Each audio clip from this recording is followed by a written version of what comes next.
gracias por asistir. No sé si está por aquí Jorge Torres Sáenz, cuando está por llegar, uno de los compositores. Los de Onyx, hoy se complicó mucho. Alejandro tiene un concierto hoy en la tarde, en un ratito, entonces será muy difícil poder venir ahorita y luego seguir con la preparación de su concierto como solista, entonces está complicado. Pero bueno, ahora sí que a sus órdenes, si tienen alguna pregunta, si tienen algún comentario. Me preguntaba si estas historias que vas narrando te basaste un poco en el cineasta francés Chris Marker para la elaboración, o se te ocurrió cómo se ve esto. Mira, definitivamente es un cineasta que admiro mucho, que sí me gusta mucho. No podría decir que está como basado en su material o en algo de él. Más bien este es un proyecto que surgió a partir de las ganas de compartir estos archivos que había encontrado en Zacatecas y que sentía que tenían como mucha vida y había mucho que ver y mucho que entender de cómo era la vida en esas épocas. Y la historia tiene más bien, o sea, como que fue surgiendo a partir de lo que había en los propios materiales y para lo que yo sentía que daba o qué posible historia había ahí atrás. Y por un lado, y por otro lado también tiene mucho que ver como con lo que la misma música me fue dando. Una vez que yo iba escogiendo una parte de la música, la ponía y iba editando. No es una película que esté escrita, digamos, en papel antes, hay un boceto, hay una idea general, pero más era la idea de trabajarlo sobre la marcha. Y la misma música marcaba ciertas rutas o permitía de repente ciertos guiños o ciertas distracciones de la línea narrativa principal, ¿no? O sea, de repente yo tenía una pausa en la música que podía utilizar para contar otra cosa, porque luego el tema regresaba y decía, bueno, pues ahorita regreso, ¿no? Voy, me distraigo tantito y luego ahorita vuelvo al tema para seguirlo contando. Y entonces es un poco como la manera en cómo se fue construyendo. Por supuesto que sí, hay una influencia de mucha gente o de muchos cineastas que me gustan, no sé qué, pero pues siempre uno trata que no sean de una manera directa, ¿no? Las cosas, trato de digerirlas un poco y encontrar una ruta personal, ¿no? Algo así.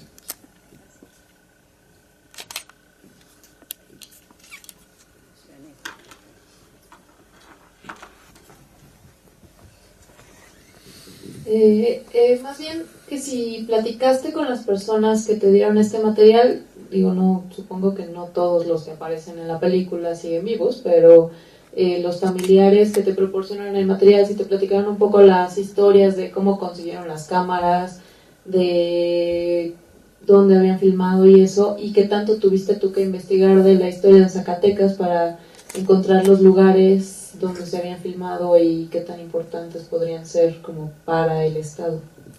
A ver, en dos partes. La primera sería que los materiales los fuimos, bueno, tres partes. La primera es, los materiales los conseguimos durante el proceso de realización del documental Zacateco que hicimos en 2010, que habla sobre la historia de Zacatecas. Entonces, había una parte de los que vieron Zacateco habrán reconocido de repente algunos fragmentos. Había una parte de la historia de Zacatecas que quería narrar yo a partir del punto de vista de la gente y de los registros fotográficos o fílmicos que hubiera.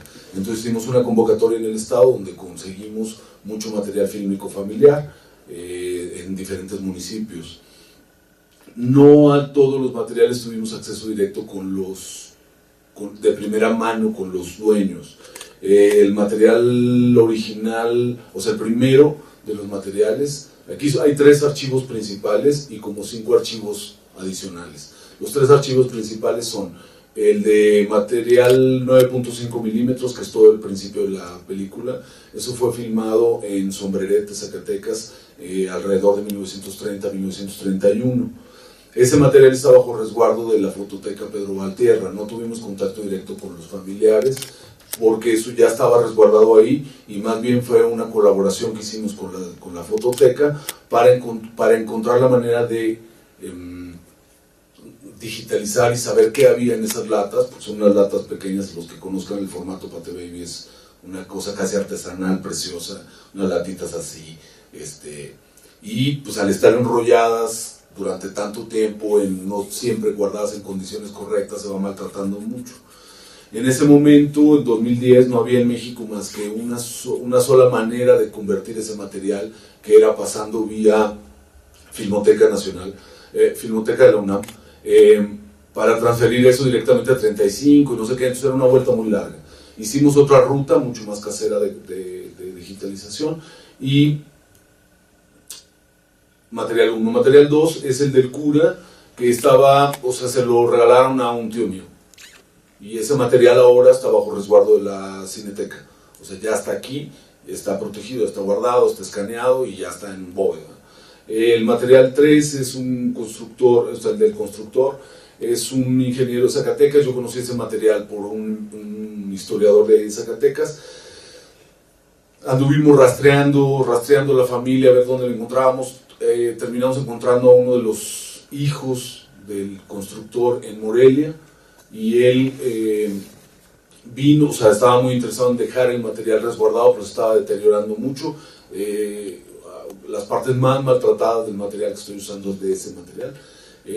Lo trajimos a Zacatecas y está resguardado bajo, o sea, en bóveda, en temperatura y esto así. El resto de los materiales son entre el archivo de mi padre, el archivo de mi tío fulanito, otra cosa que conseguimos en Fresnillo, así como materiales sueltos. Entonces es más o menos como la historia del material. Lo que tendría que decir es que ahora estos materiales que yo tenía como digitalizados de una forma muy casera, ahora pudimos traerlos todos los archivos acá y volverlos a digitalizar en una forma correcta, bien, con la maquinaria nueva que tiene la Cineteca. Ese es un cambio de lo que sucede entre 2010 y ahora, porque antes no había manera de acceder al 9.5 milímetros de una forma profesional, y ahora con el Debris, que tiene la sección de acervos, pudimos escanearlo, y lo que ustedes están viendo es el resultado de pasar los materiales por la ruta correcta, digamos, ¿no? Ok, esa era la primera parte. La segunda parte... Era lo de Zacatecas, pero... Bueno, tiene que ver con eso, ¿no? O sea, de muchos de los lugares donde fue filmado esto son lugares que yo conozco del estado, y que además en el proceso de hacer Zacateco hicimos todo ese proceso de investigación histórica, no sé qué, y muchos de esos lugares fuimos a filmarlos y ya conocíamos este material. Entonces de repente fue tratar de emplazar para Zacateco, de repente tratar de emplazar en los mismos lugares donde había cosas filmadas así, o que teníamos registro de cómo había sido en otra época, para poder ir haciendo el comparativo, ¿no? Iván, a mí me gustaría saber si en algún momento de este trabajo y de este proceso se presentó para ti algún dilema ético de utilizar estos materiales, de sacarlos de contexto y construir una nueva historia muy distinta a la que quizá los originaron. Si esto ocurrió alguna vez, o qué pensabas acerca de las verdaderas o las originales historias con las que trabajaste. La verdad es que no. O sea, no. Para poder intervenir un material de esta manera y para poder entrarle como de esta forma, sí tienes que olvidarte un poco como de esa parte, de esa posible realidad, o no. O sea, yo estoy interviniendo un material y estoy ficcionando con eso, y si te lo empiezas a cuestionar, no lo haces, ¿no? Y sí tenía ganas de hacerlo. Entonces, pues, no importa, no pasa nada, no estás poniendo, o sea, no lo estás mezclando con una película porno, no, o sea, no estás haciendo nada. El material, de verdad, es que el material dice las cosas. O sea, lo más raro de los archivos fílmicos familiares es que tú terminas enterando de algunas intimidades sin querer. O sea, dices, de verdad, ahí está, ¿no? O sea, la historia de amor del cura, ahí está. O sea, en el orden cronológico del material, se nota cuando empieza a obsesionarse con él, se nota cuando empiezan a viajar juntos, se nota, pues, ahí está. Yo nomás, a lo mejor era un amor filial, no lo sé, tampoco digo lo contrario, ¿no? Entonces tampoco pasa nada, ¿no? Es una manera de asumir los archivos y de buscar y encontrar una manera de que la gente pueda como involucrarse en ese proceso, no sé, por ahí.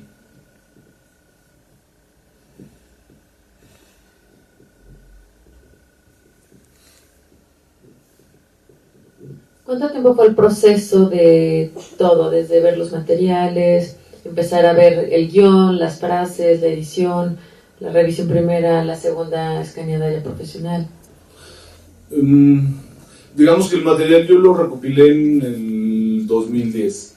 Luego ese material se quedó, o sea, hicimos Zacateco, todo el proceso, no sé qué. En algún momento en 2011 retomé el material, empecé como a revisarlo con migas a hacer algo como en esta ruta, ¿no? Que quería, como, sentía que el material tenía como más vida de lo que había tenido en Zacatecas. Zacateco había sido un capítulo de 20 minutos con el que había contado mucho material y no sé qué, entonces era como, no me daba tiempo de meterme tanto como a explorar sobre la posible narrativa que tenían esos archivos. Entonces, de ahí va que en 2011 de repente decido sentarme a editar otra vez, y cuando empecé a editar y no sé qué, hago contacto con Alejandro Square de Onyx para saber si podemos hacer esta colaboración. Empiezo a trabajar con los materiales de Onyx.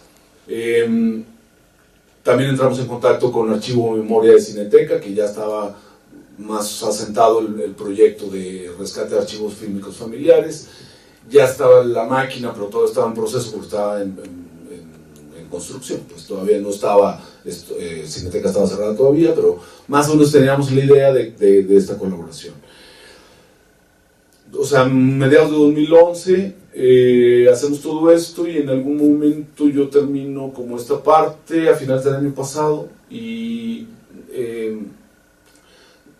participamos en el Laboratorio de Música para Cine que convoca Berta Navarro, y pusimos un fragmento de esta película, que es el capítulo 1, el mero arranque de la película, y lo musicalizó Ángel Elizalde, un compositor muy joven ecuatoriano que vivía aquí en México en ese momento.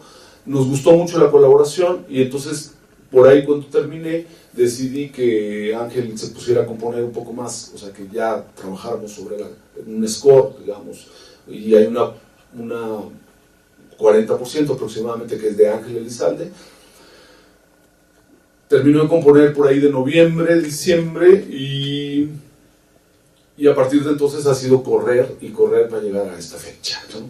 Es así de todo el tiempo para poder postproducirlo, para poder escanear todos los negativos, volver a postproducir toda la película, no sé qué. Digamos que todo lo que va de este año ha sido postproducción, ya metidos directamente en toda la post. Otra pregunta, independientemente del circuito que vaya o pueda tener en festivales, ¿se ha pensado más bien en compartir este material con filmotecas de otros países para ver el proceso de construcción de rescate de los materiales, pero además de cómo generar otras historias a partir de lo que se va recuperando? Digamos que estamos empezando. Nuestro primer objetivo era llegar a acabar para que la pudieran ver hoy. Como se dieron cuenta, tuvimos que cambiar la fecha de la función de prensa porque no estábamos listos para presentar el primer día. Teníamos una copia que no era esto, que no estaba completa, pero estábamos terminando, no sé qué. Entonces preferíamos presentarla como completa.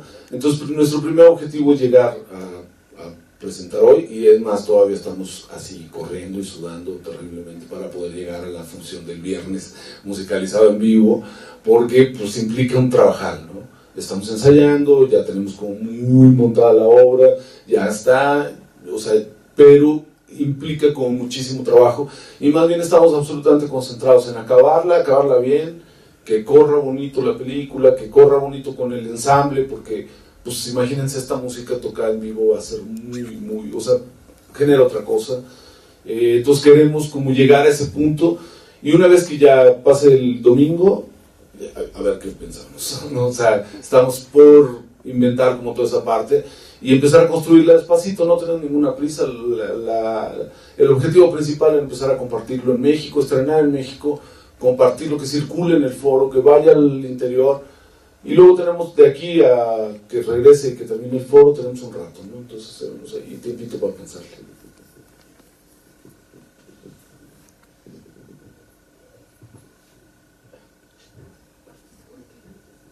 Gracias. A mí me gustaría saber por qué en particular elegiste esta música de Onyx. ¿Cuál era tu idea inicial? porque da una atmósfera y un acento misterioso, muy enigmático. También hablas, por ejemplo, de elementos como la suerte y principalmente, bueno, la coincidencia. Me gustaría saber cuál era esa atmósfera que planteabas inicialmente. Bueno, tenía muchas ganas de trabajar con músicos contemporáneos mexicanos, de música de concierto, música orquestal. Y en ese proceso de investigación fui conociendo a estos 4 autores que tengo aquí. Había muchos más, había cosas que me gustaban mucho, pero de repente básicamente lo que tenía que ver era con una decisión de estilo de la música, porque yo, si bien quería que fuera música de concierto, o sea, música de cámara, sí quería que tuviera como una especie de comentario, de acento más contemporáneo, una especie de subrayar ciertos temas o de hablar de ciertas cosas desde un punto de vista más contemporáneo. No estaba buscando una música complaciente o narrativa o descriptiva, sino que estaba buscando más bien una cosa más atmosférica, mucho más etérea quizá podría ser. Y entonces, para mí la música de Torres Sáenz, por ejemplo, o la música de Horacio Uribe, tienen esa cosa muy contemporánea, muy rica y muy expresiva también, y que me gusta mucho cómo funciona contra imagen, porque no estás como contando lo mismo, sino que a veces vas y te metes en otros rincones y te da, lo que decía hace rato, te da tiempo de repente de ir a otro tema y luego regresarte, y tienes el tiempo de regresar porque la música te lo va permitiendo y te va ayudando a que cuentes de esa manera, ¿no? Entonces, tiene que ver con eso, con una visión, tratar de ponerle a la película unos materiales de los 30, de los 40, un punto de vista como más actual, por medio de la música. Y por otro lado, o sea, paralelamente, ¿por qué el interés en los compositores contemporáneos mexicanos? Es porque creo que más o menos les pasa lo mismo que a los cineastas contemporáneos mexicanos, no los conoce ni Dios. Y entonces de repente hay unas cosas súper valiosas, súper bonitas, que no se están usando. Este disco, aunque no lo crean, el disco de Onyx, de donde agarró gran parte de la música de aquí, fue grabado hace más de 10 años. Y esta música no se conoce en México, y si hablamos de... O sea, si yo les dijera, no sé, o sea, hace 10 años no sé cuál era el éxito en el radio, pues, pero si yo les dijera Crisantemos, que es una obra que se llama Los crisantemos incorporan etéreos tras el chubasco, que es un haiku y que la música está compuesta como un haiku. Si yo les dijera, eso fue compuesto hace más de 10 años, o Luz Dórico de Torres Sáenz también fue compuesta hace 20 años, el trío de Uribe es del 96, y no lo conoce nadie, no está en el repertorio más que de 2 o 3 grupos en México. Entonces pasa lo mismo que pasa con nuestro cine, que no llega, no tiene ese como acceso al público. Y entonces, bueno, pues era un poco esa idea de tratar de hacer un nexo con otro grupo de creación que está ahí y que tiene cosas súper valiosas, súper bonitas, y que ya están ahí, nada más es ponerlas y empezar a trabajar con ellas, ¿no? Y eso en vivo no saben cómo se oye, ¿no? O sea, imagínense esos sonidos que sacan los instrumentos. De la misma manera, también tendría que decirlo, tiene que ver con una pregunta que salió hace ratito y que no contesté, porque se me olvidó, pero que tiene que ver con los textos. De alguna manera yo siempre pensé que esta película tenía que tener como un lado, un cachito que hablara sobre la memoria y sobre el olvido, los recuerdos, no sé qué.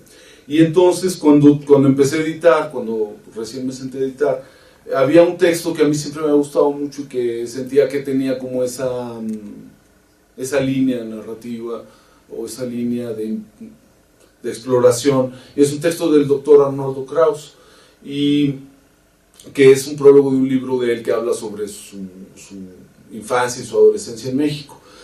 Y él siempre tiene en el tema la memoria, ¿no? O sea, él habla constantemente de la memoria y de los recuerdos, también tiene otro libro sobre su madre y sobre, así. Entonces, entonces me interesó mucho ese texto, lo empecé a usar, puse los primeros textos, mi primer corte, digamos, tenía textos de ese prólogo de Arnoldo Kraus, pero luego sentía que necesitaba como diálogo con él, porque sentía como, o sea, me parecía que él tenía derecho a réplica. Entonces hice contacto con él, Nos juntamos, lo vio, lo trabajó y entonces le gustó el proyecto y entonces él hizo una adaptación de su propio texto para estos textos finales. Todo lo que es la reflexión sobre la memoria son textos de Arnoldo Kraus y algunas cosillas mías y otras. Le doy crédito a Chris Marker porque, o sea, por respeto, porque la frase es tan buena que no podemos atribuírnosla ni Kraus ni yo, ¿no? O sea, dijimos, hay que poner el crédito de él, aunque sea una frase. Lo mismo con Walter de la Mar, que también es una frase que me gusta mucho, pero que no podíamos atribuirnosla porque es bellísima. Entonces, por eso los pusimos, pero todo lo que es la narración, pues está más escrito por mí, con la colaboración de Arnoldo Kraus, y lo que es lo de la memoria es muy de él, ¿no? Los que conozcan su narrativa reconocerán su estilo súper personal que tiene de reflexionar sobre la memoria,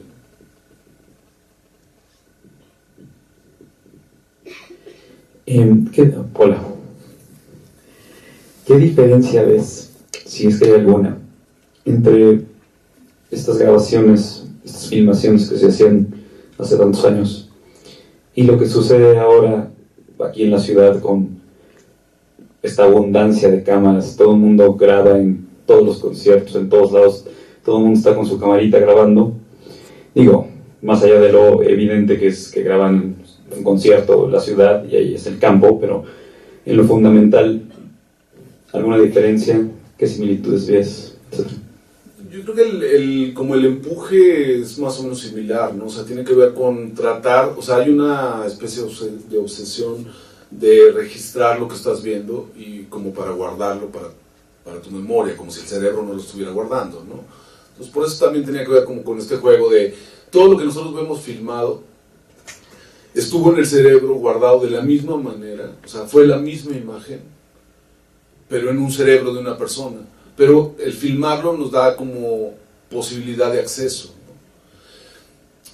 ¿no? Entonces el impulso es lo mismo. Kraus, o sea, el texto de Kraus dice que es el miedo que conlleva a perder el pasado, ¿no? Lo que nos lleva como a dejar recuerdos, a escribir o a pintar o no sé qué. La diferencia es que al haber abundancia se le pierde mucho como la importancia de ese recuerdo. Si era importante, lo grabaste, pero si era importante, lo guardabas. Y entonces el 80% de las imágenes que se están produciendo al día de hoy en digital no van a tener una trascendencia mayor de 6 meses, un año. Se va a perder, porque, o sea, ¿cuántas fotografías has impreso en los últimos 5 años? ¿Y cuántas fotografías has perdido en tu computadora, en tu disco duro, que lo traías en el USB y ya se te fue y lo borraste, no sé qué? Entonces, lo digital permite como una cosa como muy asequible, pero al mismo tiempo es muy desechable. Y estos formatos nos permiten estarnos asomando a la vida cotidiana de 1930 y se le tenía como otro respeto a la imagen. No sé si respeto, pero como otro valor a la imagen, de preservar eso y guardarlo y tenerlo ahí. Entonces las familias, bueno, pues luego pasan 2 generaciones y por eso uno encuentra películas en los tianguis, ¿no?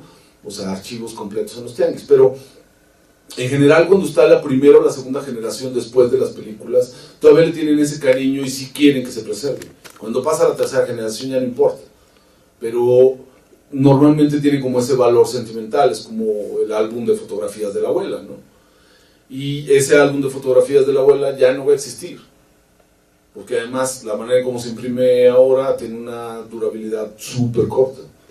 Entonces, pues es muy desechable ahora el recuerdo, ¿no? Pero es tanta la cantidad de información que pues también me parece que no está mal, que se decante un poco, que se pierda mucha basura en el camino y a ver si quedan cositas un poquito más interesantes, ¿no? Porque luego de repente lo que ves son 20 iPhones adelante del que tú estás grabando un concierto a un tipo que tiene lejísimos. Entonces dices, pues, si se pierde eso, pues no pasa nada, ¿no? Nadie va a llorar por eso, ¿no? ¿Nos podrías decir el costo total de la película y con qué fondos o apoyos tuviste para hacerlo? Como $2.50. Es muy barata, o sea, es así de verdad, muy barata. No sé si tiene un costo hoy así, porque estamos en plena postproducción. O sea, digamos que esta no es una película que costó dinero. Costó mucho esfuerzo, mucha colaboración, muchas amabilidades, muchas cosas sumadas, pero dinero no costó. O sea, fue sumar, traer, compartir, acceder o sea, el gran sistema de postproducción en México, una de las casas, o sea, MU es una maravilla, pero está cobrando una cuarta parte de lo que cobraría porque estaba interesado en el proyecto. No es un proyecto que se pueda como comparar o como, o sea, ni siquiera me gustaría decirte una cantidad porque no creo que se valga. O sea, este es un proyecto hecho de otra manera, con otra ruta, sobre todo pensando un poco en eso, de que, o sea, nadie va a ver el cine mexicano en general, o sea, digo, salvo excepciones no muy honrosas, porque lo que se va a ver aquí es lo más comercial. Pero entonces ese otro cine que queremos hacer, de repente tiene unos costos que no son equiparables, o sea, que no son correspondientes con nuestra realidad de público. Pues tenemos que hacer cine más barato, tenemos que hacer un cine que se pueda. O sea, yo propongo esto ahorita, pero traemos otra película que vamos a hacer de otra manera, también barata. Y pues a veces tienes un proyecto para filmar con un poquito más de recursos, está bien, pero cuando no, hay que filmar de otra forma. Ahorita, justamente regresando a la pregunta anterior, es que tenemos los materiales de registro, podemos hacer las cosas muy, muy simples, con una cámara muy simple, con una computadora y con no sé qué, y vamos a terminar en DSP. Eso de verdad tiene un costo cada vez más bajo. O sea, no tiene por qué ser solo un tipo de cine el que existe en México con esos costos. Digamos que no costó.